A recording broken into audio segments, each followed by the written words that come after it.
बावनकुळेंच्या उपस्थितीत माफियांना पक्षप्रवेश दिला जातोय। सावनेरमधील पक्षप्रवेश वादाच्या भोवऱ्यात अडकला। आमदार आशिष देशमुखांची पक्षप्रवेशावर जाहीर नाराजी। बावनकुळेंकडून भाजपची पक्षशिस्त ही पणाला लागल्याचं कळतंय। महसूल मंत्री चंद्रशेखर बावनकुळेंच्या उपस्थितीत नागपूरमध्ये चक्क वाळू माफियांना पक्षप्रवेश देण्यात आलाय। हे वाळू माफिया बावनकुळेंच्या आसपास फिरत असल्याचा आरोप भाजप नेते आशिष देशमुखांनी केला। बावनकुळेंनी या प्रकरणात हातवर केलेत, मात्र यापूर्वी त्यांच्या उपस्थितीत तुळजापूरमध्ये ड्रग्ज माफियाला पक्षानं उमेदवारी जाहीर केली होती।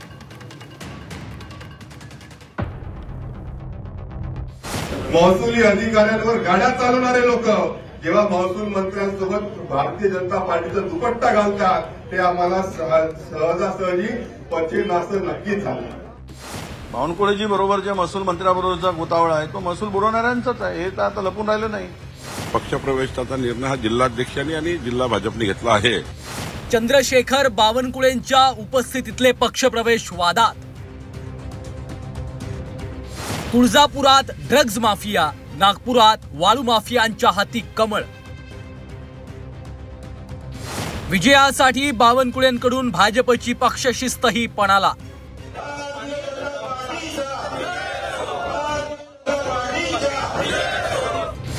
महाराष्ट्राचे महसूल मंत्री चंद्रशेखर बावनकुळेंच्या उपस्थितीत झालेले पक्षप्रवेश सध्या वादात सापडलेत। तुळजापुरात त्यांनी थेट ड्रग्ज प्रकरणातला आरोपी विनोद गंगणेला भाजपात प्रवेश दिला।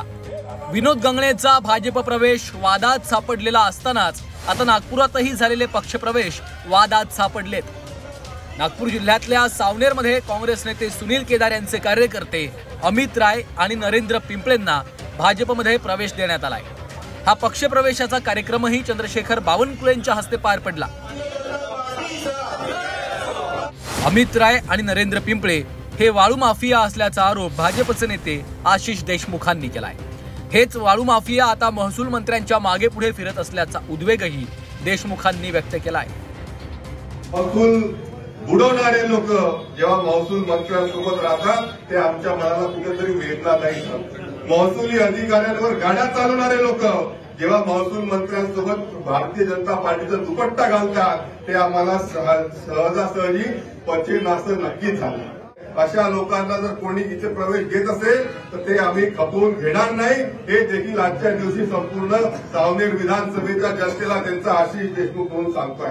म्हणून अशा या परिस्थितीमध्ये ज्या लोकांचे प्रवेश त्या निमित्ताने झाले आहे त्यांचं रद्द करण्याचं काम सन्माननीय महसूल मंत्री बावनकुळे साहेबांनी करावं अशी त्यांना त्या निमित्ताने कळकळीची विनंती करतो। काँग्रेसनेही नागपुरातील गुन्हेगारांच्या पक्षप्रवेशावर टीकास्त्र डागलं। नागपुरातील भाजपच्या नेत्यांमध्ये अंतर्गत संघर्ष आहे, या संघर्षातनच एकमेकांची जिरवण्यासाठी असे पक्षप्रवेश होत आहेत असा आरोप वडेट्टीवारांनी केलाय। आशिष देशमुख काय खोटं थोडी बोलले। बावनकुळेजी बरोबर जे महसूल मंत्र्याबरोबरचा गोतावळा आहे तो महसूल बुडवणाऱ्यांचाच आहे, हे तर आता लपून राहिलं नाही। आता नावं जाहीर करायची असेल तर ते पण जाहीर करू, परंतु अशा लोकांना ठेवू नये सोबत, हे त्यांनी पाळलं पाहिजे।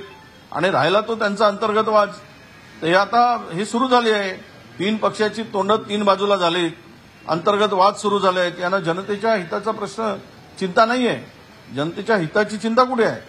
यांना स्वतःची चिंता आहे, स्वतःच्या पक्षाची स्वतःची चिंता आहे आणि त्यामुळे राजकारण हे संपूर्ण गढूळ करून टाकलं आहे महाराष्ट्रातलं। पक्षात कुणालाही घेताना त्याची पार्श्वभूमी, त्याचं चरित्र तपासलं पाहिजे असा सल्ला बावनकुळे यांना त्यांचा मित्र पक्ष असलेल्या शिवसेनेनं दिलाय। गुन्हेगारांना पक्षात घेतलं तर ते पक्षाच्या नेत्यांच्या डोक्यावर मिऱ्या वाटल्याशिवाय राहणार नाहीत असा टोला देखील त्यांनी लगावलाय। पक्षामध्ये अनेक जर नवनवखी जर घेतले तर ते तपासून एकदा घेतले पाहिजेत। नसता नवीन आलेले काही हे डोक्यावर मिऱ्या वाटल्याशिवाय राहणार नाही, एवढं मात्र निश्चित असतं।